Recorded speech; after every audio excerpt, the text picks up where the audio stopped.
events then of the past couple of hours, are you getting a sense that there are more people who will be willing to follow you out the door, not just at National Treasury, but as well with regards to the rest of the cabinet?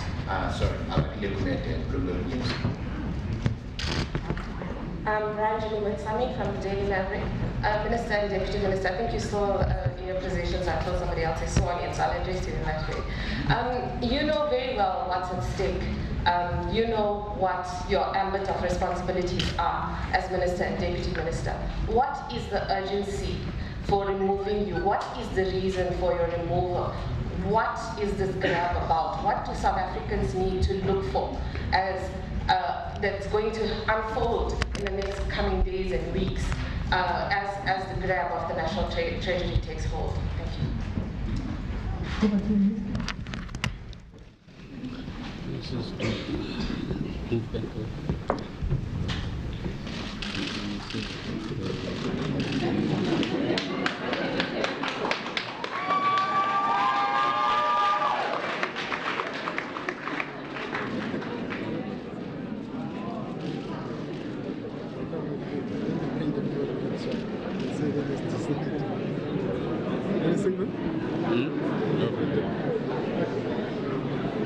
No, we have a very proud democratic tradition here.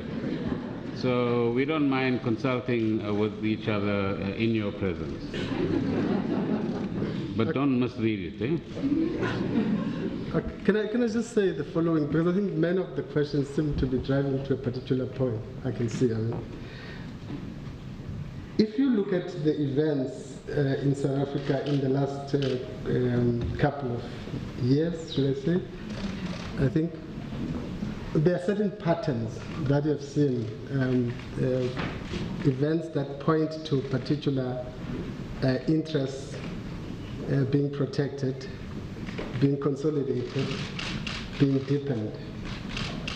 And I think probably the state of capture report, which I don't know, it's called state of capture, state capture report, is probably the pinnacle of that point, where it probably consolidates a picture of a state that is increasingly, or institutions that are increasingly becoming vulnerable.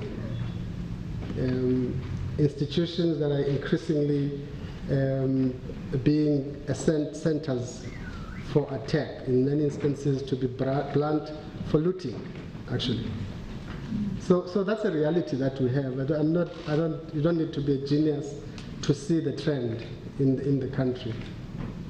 And so but I'm not going to interpret for you what this means, what the agency is, as Ranjani is asking. What I'm telling you is that you have in front of you history unfolding.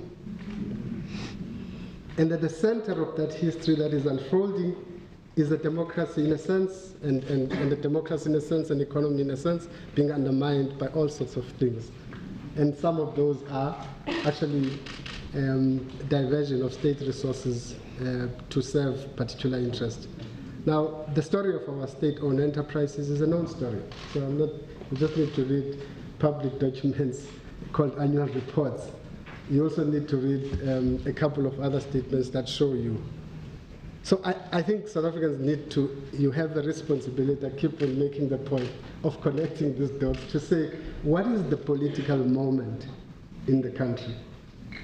And if we're not doing that, I can tell you now, by the time I think the disaster hits the country, we'll actually be accused of having lived with our eyes wide shut, when actually political decay is deepening.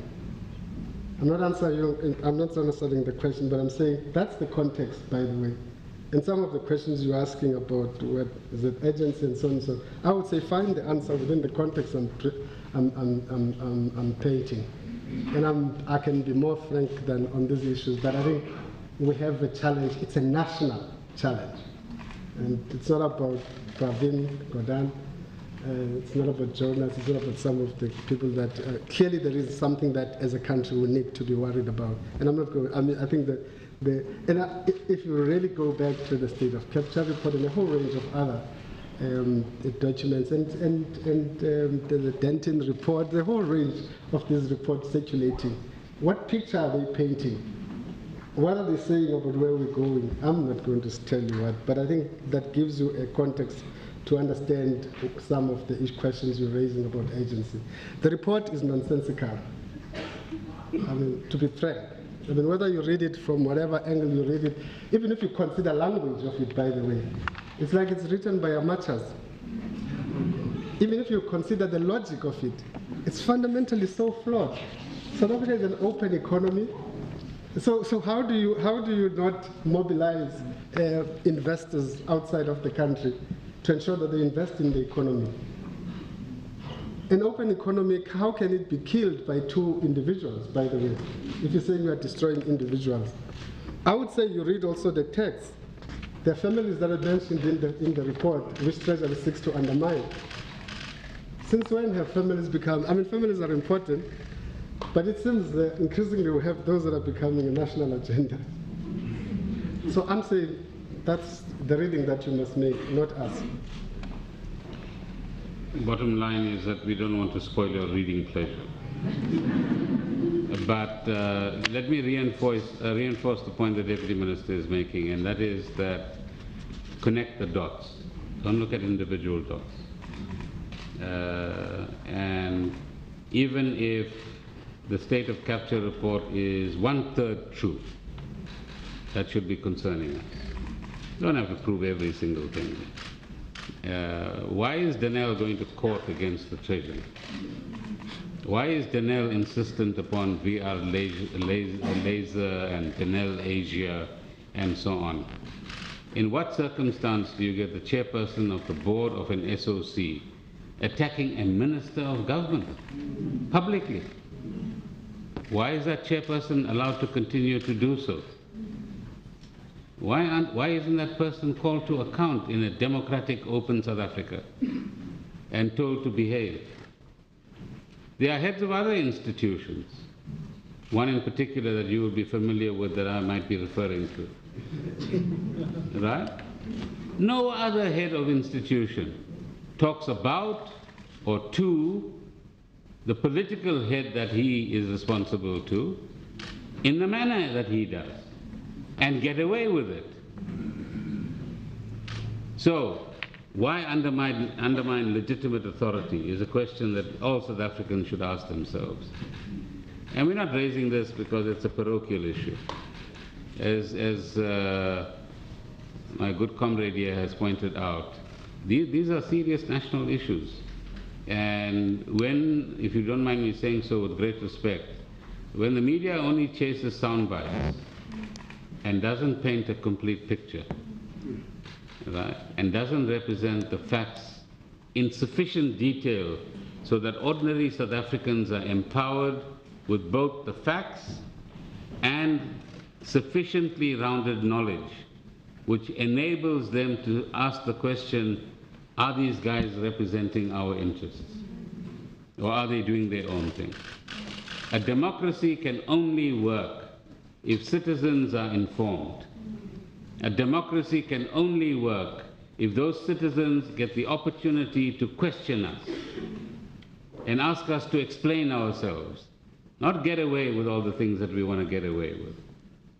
And that's a dream that many generations of freedom fighters have sacrificed a lot of their lives for, and literally so as well.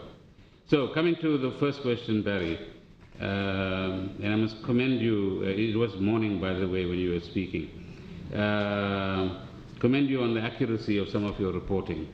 I was listening to how you tried to communicate the complex matters in court, and you did extremely well, if I may say so. What the SG has in mind is for the SG to explain, right? But I think he's said sufficient, a sufficient amount in the public domain to indicate to us that as a member of the top 6 of the ANC, he's not entirely happy, and that he doesn't feel empowered enough in those circumstances to have had the opportunity and the ability to influence a key set of decisions. And I'm sure that within the structures of the ANC, these are matters that must be taken up and dealt with. But it's not for me to actually comment on that process. Safe to say that if indeed decisions are being made elsewhere which determines the future of institutions, which impact on the future of our country, then we should all be very afraid. In any case, Minister, you should also probably take the point a little bit further. The fact that you have parallelism politically and in terms of authority, it's not ahistorical. It happens in many societies when increasingly you see decision-making taken outside of the formal structure. When in fact structures, when democracy just becomes a formality, actually decisions get taken elsewhere and get transported to legitimize into formal structures. I'm not saying that's the reality, read for yourself, but that's probably the biggest danger, because it then questions the very fundamentals of democracy. Sorry, Minister. No, that's fine. That's your job, is to add to what I say.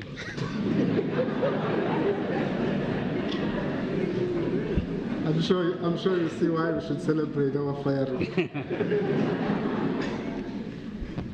So, Warren, your question is in a sense answered by this as well. But to now add to the point that my colleague has made, South Africa has a very rich history of community mobilizing and mass mobilization, which in different periods during our history served us extremely well, from the Alexandra bus boycott in the 1950s, the potato boycott of farmers in Mpumalanga that Ruth first exposed, to the period in which we grew up in the 70s and 80s politically, and where millions of people were actually involved through structures, whether it's trade unions, women's organizations, youth organizations, civic organizations, and so on. So what should the public do? Organize.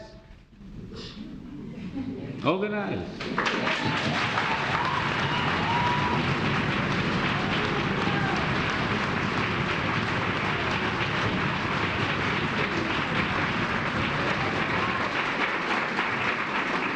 Because fragmented voices don't have the weight that is required. It's organized voices. And that's I'm not saying that as an individual. I'm a trained political activist who received his training, just like my colleague did, in the ANC. So what I'm saying is ANC policy, if you like. It's the ANC ethic of being accountable to the masses and getting the masses involved, not on the basis of false narratives, but on the basis of legitimate knowledge and information that empowers them to be agents of change and empowers them to change their own conditions and their own lives. We also received our training in the Communist Party, by the way, where we say, the masses make history, not individuals. Individuals matter, yes, very important. But it's only when the masses get involved, and we have proof of that in South Africa as well. Sorry about the lesson in politics. Kate, the question of the future of the senior officials, as I said earlier on, they are all highly committed South Africans and public servants, and treat them with respect their professional knowledge, debate with them in a mature and respectful way, and create an environment where open policy discussions can happen. And I'm sure they'll be willing to serve another 10 years for this institution and for South Africa. But each of them will make up their own minds about how they deal with these questions. But for now, they are here. Devalt, sorry, I had to ask you to reformulate your question.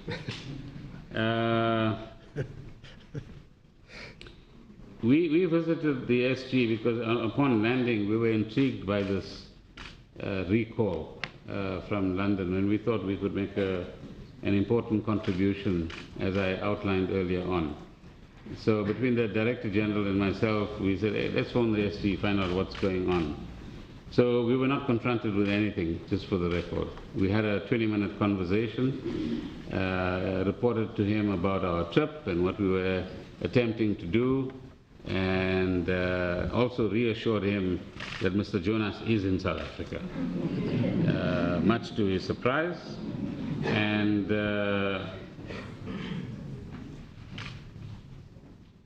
yeah, I mean, nothing happened there that had any relationship to what happened last night. That's for the record, but he can comment on his discussion. Arabile, do we expect more people to follow us out of the door? Well, we're not walking out of the door voluntarily.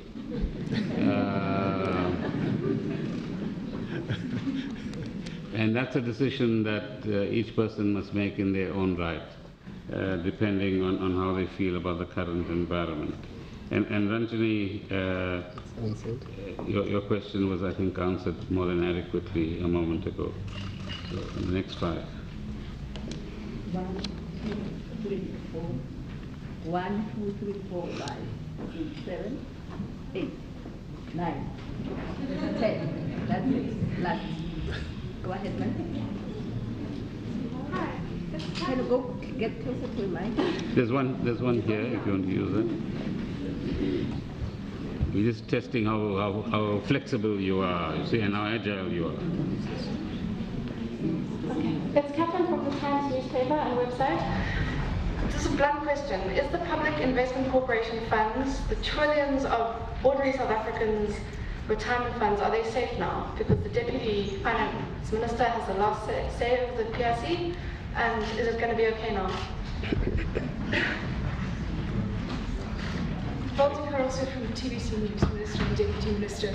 I'm wondering if you think President Zuma is still fit to be president, and do you think that he is corrupt or merely being manipulated by people who are corrupt?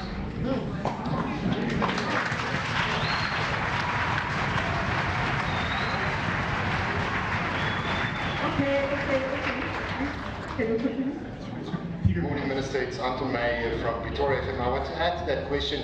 If you have to vote on a motion of no confidence in President Jacob Zuma now, what would you vote?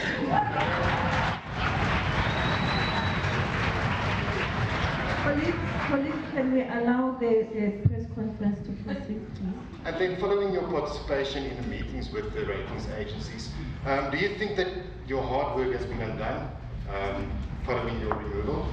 Do we see another ratings downgrade in the face? Thank you. Following up on that, Peter Grant from NPR, you said you're still a member of Parliament. You plan on staying there for a period. How will you vote on the no confidence vote? Will the ANC get 50 defections? You just asked that question. Well, you wasted your opportunity. You wasted your opportunity. How will you vote on the no confidence vote? Hi, Ministers. Steve from Jacaranda FM News. I just wanted to know from you guys, will you guys be resigning? Oh, okay, sorry. Okay, sorry. I wanted to know, will you be resigning as MPs? What do you think the future holds for the ANC come 2019? And do you believe the Guptas have captured Zuma? Good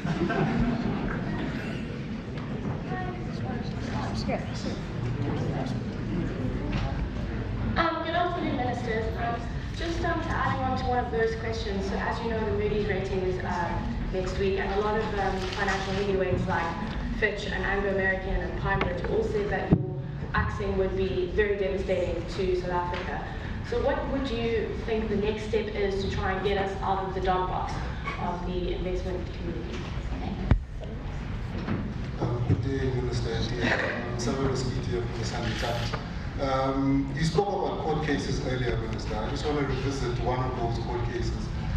The matter in which you are an applicant, asking the court for a declarator in the exercise of public power between the relationship of the client and the bank. How important is the outcome of that matter to you?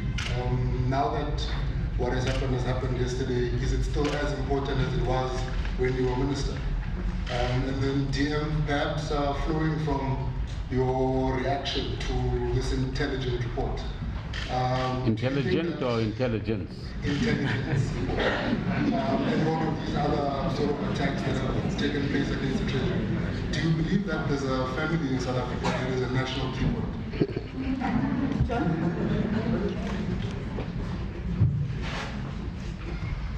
Minister John Bailey from ENCA. Bartersman lost their urgent court application this morning to buy Habib Bank, and you've been accused by them of dragging your feet in this process. So if we can get your comment on that. And then the other question would be, who sent you the comeback SMS?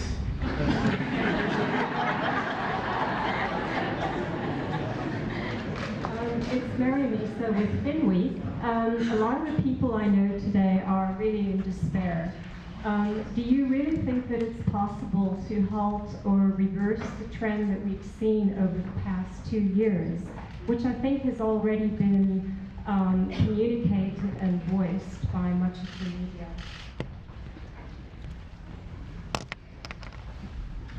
Last, Good afternoon, Ministers. Something wrong with somebody's arithmetic about 10, eh? I wanted to ask, yeah, sorry, just behind. Yeah. Ah, okay. I wanted to ask, has firstly the President given you the decency to call you and talk to you about the decision?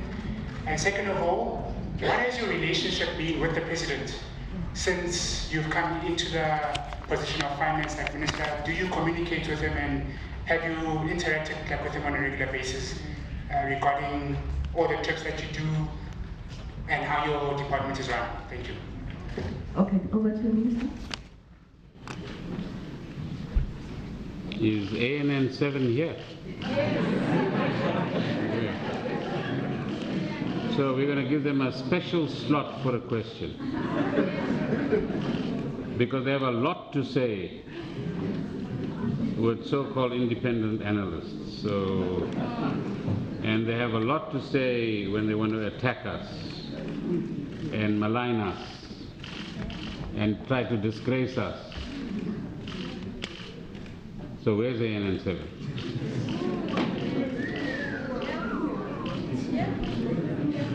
Any question?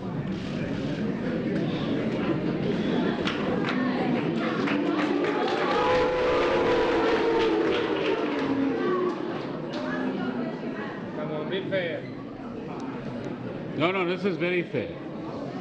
This is very fair. Would you like to be the subject of daily and nightly attacks? This is very fair. All we're saying, there shouldn't be any booing, so I agree with that.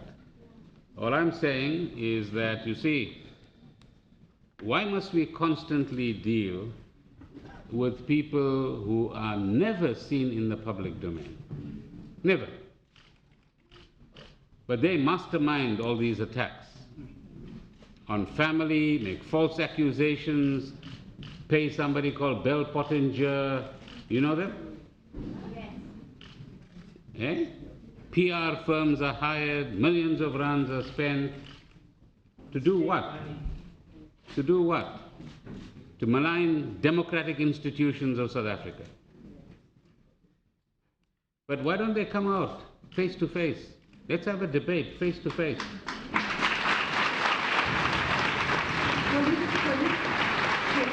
Anyway, let me get back to the questions. You see, that's fair. That's fair. Because you can't, have fake news and fake Twitter accounts and all of that stuff attacking family members who have nothing to do with the Treasury. You want to attack the two of us? Go ahead. Go ahead. Why you attack family members? Would all of you, whether you're in the media or anywhere else, like that to happen? That's not fair play. Play fair. And be open and be transparent. We are an open democracy in South Africa. We've got nothing to hide. But of course, I'm sure we'll hear a mouthful pretty soon. PIC funds, are they safe? Let's just set the record straight. Firstly, the PIC funds, a PIC is what you call an asset manager.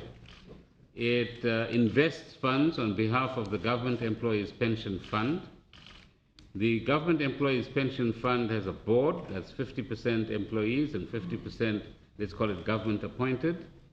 But in terms of the legislation that the GEPF, that's what it's known, is operating by, government is the final guarantor. So if there's any actuarial problem, any, let's call it shortage of funds, it's the fiscus that must ultimately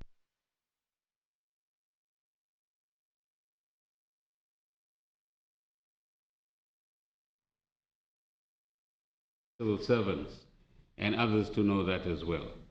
That at the end of the day, if there's any so-called mischief in the GEPF or the PIC, it's the fiscus that must stand as guarantor and foot the bill if there's any shortage of funds in that regard. And that's why as the Treasury has to keep a careful eye on what's going on there. Secondly, it is not written anywhere in law that the Deputy Minister chairs the board of the PIC. Had I stayed in this job a little bit longer, I would have been, we were both agreed that we need to get an independent chairperson for the board of the PIC, like any board anywhere in the commercial world, so that there's no political influence in the way the PIC is run. And that's a recommendation I'll make to Minister Gigaba as well, that perhaps he wants to consider that as we go forward. So the team that we have at the PIC is an extremely professional and competent team. The Deputy Minister has worked a lot more closely with them, so if he wants to comment a little later, he's quite welcome to do so. The President and the questions that were asked about that, I don't think it's for me to comment on right now. That should be addressed to the right quarter. There are 2 or 3 questions on the motion of no confidence. I think I'll be guided by my conscience when and if that actually happens, and hopefully do the right thing, whatever that might be. So you can come back here in a short while and ask me the question again. Have the work we've done with the ratings agencies been undone? No, I don't think so. And I don't think any South African would want the good record that we've established with labor and the business sector and the kind of confidence that we've tried to generate over the last 18 months or so post 9/12 must be undone in any way. Because any undoing of that confidence, any decline in the rating status of the country is going to hurt ordinary South Africans. And ordinary South Africans shouldn't pay the price for any nonsense created elsewhere.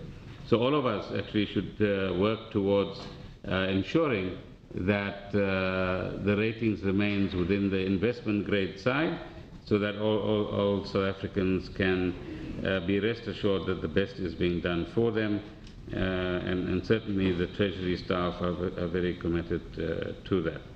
What's the future for the ANC in 2019? Well, I think a lot of ANC senior people will be concerned that the trend that was observed in the local government elections is a trend that needs to be reversed, is a trend that should not indicate decline any further.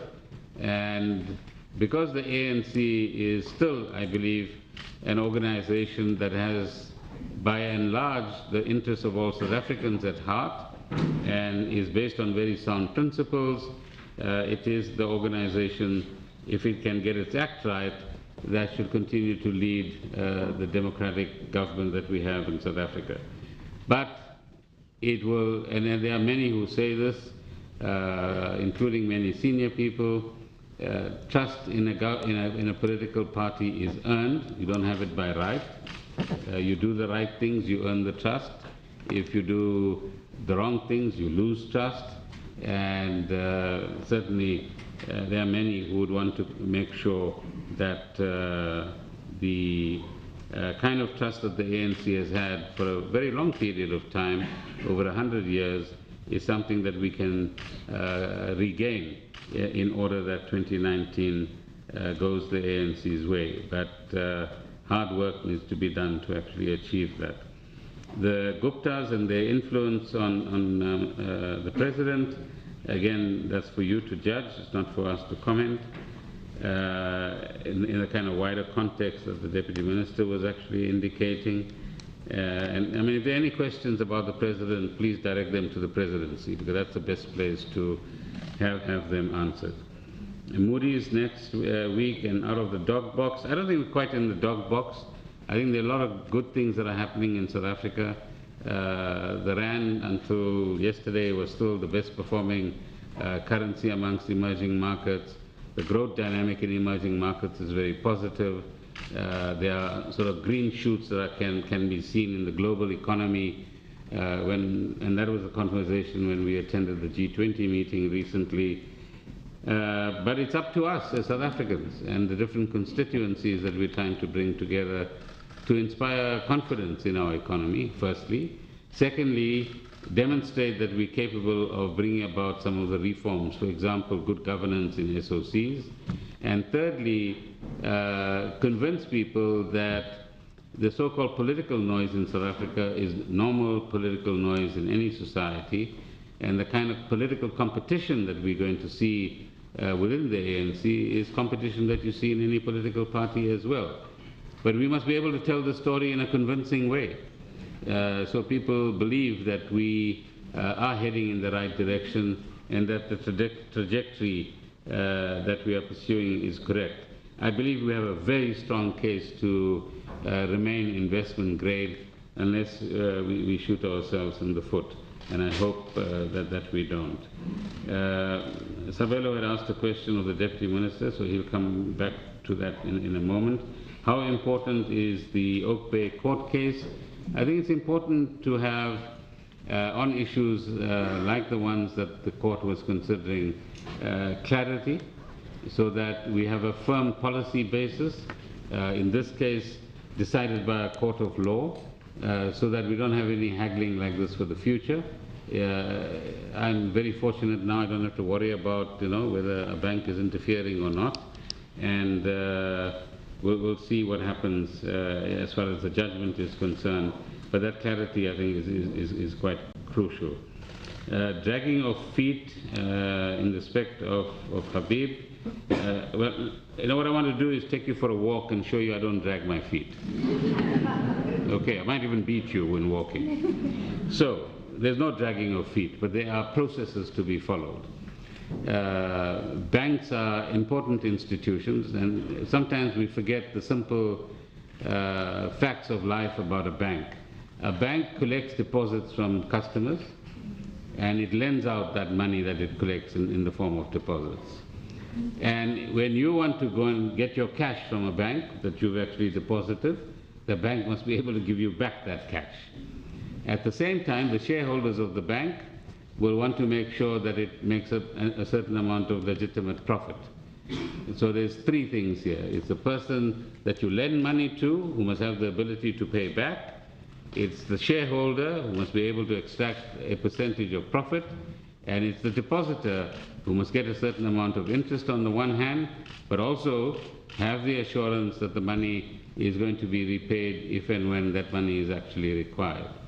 Secondly, I think 2008 and 9 taught us some very important lessons about banks. That if banks do not have substantial shareholders, and by substantial I mean shareholders who can put in the cash to make sure that the bank has the right kind of liquidity and capital that needs to be held, then banks can find themselves in trouble, like Lehman Brothers did, or Bear Stearns did, and many, or even RBS, the Royal Bank of Scotland, which is owned by the British government today. Right? It is still, after all this time, hasn't worked its way out of the difficulties that it fell into at that particular point in time.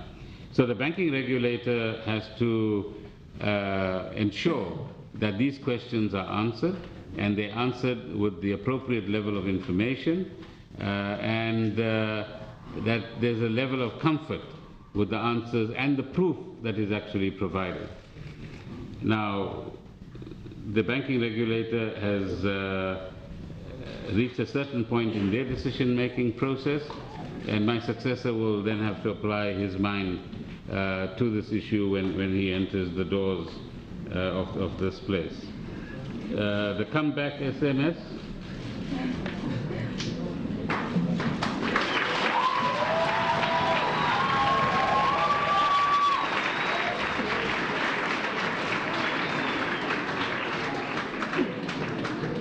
The comeback SMS came from the presidency.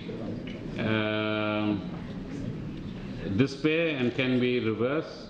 Look, countries all over the world will get into modes where they have one kind of difficulty or the other. South Africans, I think, are optimistic by nature, and I'm sure that we will work our way out of this.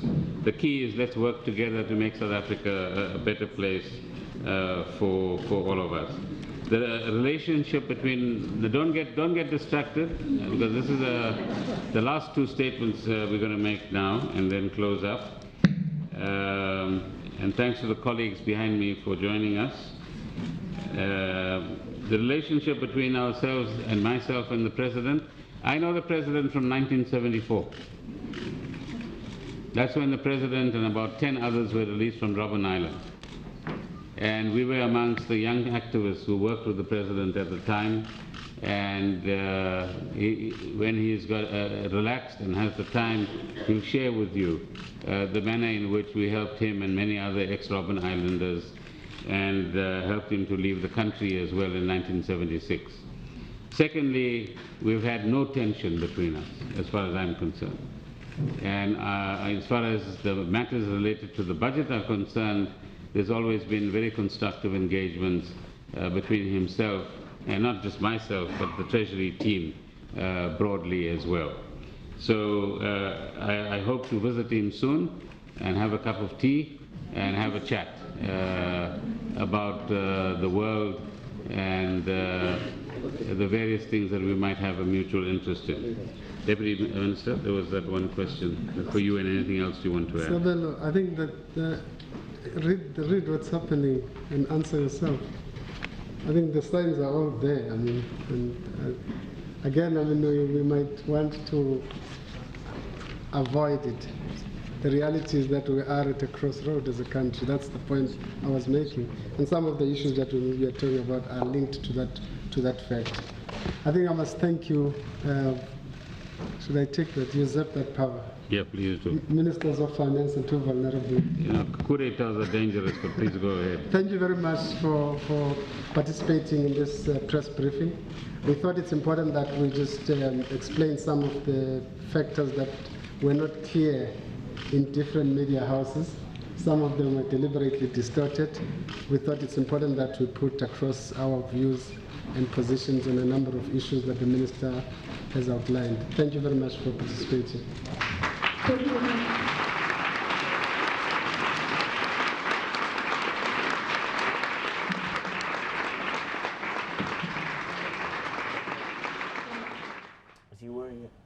Well, that was Finance Minister Pravin Gordhan, and his former Finance Minister, rather, Pravin Gordhan, and his former Deputy, Mcebisi Jonas. They're holding a briefing at the Treasury. We can see that Zwelinzima Vavi is there as well. They walked into the briefing just before it was about to end, and Save SA 2 coming in full support of the former ministers there, Karabo. The rounds of applause, the candid moments. I believe we got an insight to Pravin Gordhan and Mcebisi Jonas. That's going to take a while to just call them as regular people without their prefix. But I think we saw a very candid moments. We saw candid answers. I like the narrative that has been brought by the minister and his supporting entourage at the back, as we see Sipho Pichani there, a convener of Save SA, and Zwelinzima Vavi, and all gentlemen. Our hugs and smiles and show of support. I think there's more to the story and it will develop further, but for now I think we go to a small ad break, but we'll be back with more analysis, including asking Clive why the minister is taking issue with him.